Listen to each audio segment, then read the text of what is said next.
Assalomu alaykum kanalimiz a'zolari. Assalomu alaykum yurtdoshlar. Mana bugun Qo'qonlik yurtdoshimizning devorlari tayyor bo'ldi. Bir qator sizlarga obzor qilib ko'rsatib qo'yayin dedim. Juda ham chiroyli chiqdi. Xo'p. Bu devorimiz 3ta degan devorimiz shu. Suyangichlarga yotadi. Devorlar mana shu holatda endi 2 kishi o'tsa bo'laveradi. Bu ichi 1.90 ga 1.25 bo'ldi. Ko'p qavatli uylarga olib kirish uchun, qulaylik yaratish uchun qo'llarini chiqadigan qildik.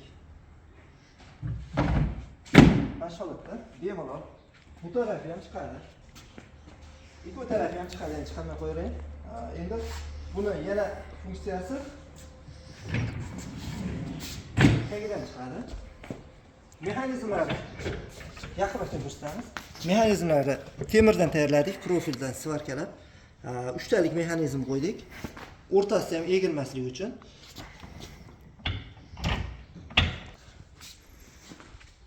Mana shu holatda endi hisob oladigan bo'lsak 2 metrga 1.90 lik bo'ldi. Bemalol yotsa 3 kishi, yosh bolalar 4 kishi yotsa ham bo'laveradi bemalol.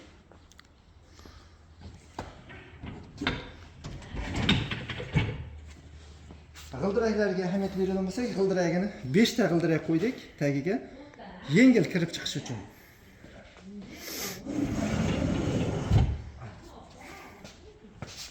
Mana shu holatda hisob oladigan bo'lsak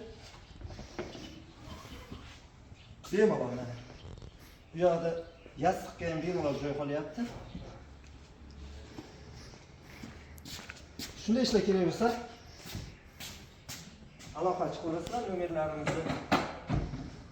Mana shunday ishlar kerak bo'lsa, aloqa chiqarasizlar. Nomerlarimizni eslatib o'tamiz. 90 lik 567 0809. O'zimiz vodiydamiz, Qo'qondan, Buvayda tumanidan. YouTube kanallarida Soljon Mebelni nomlaganmiz.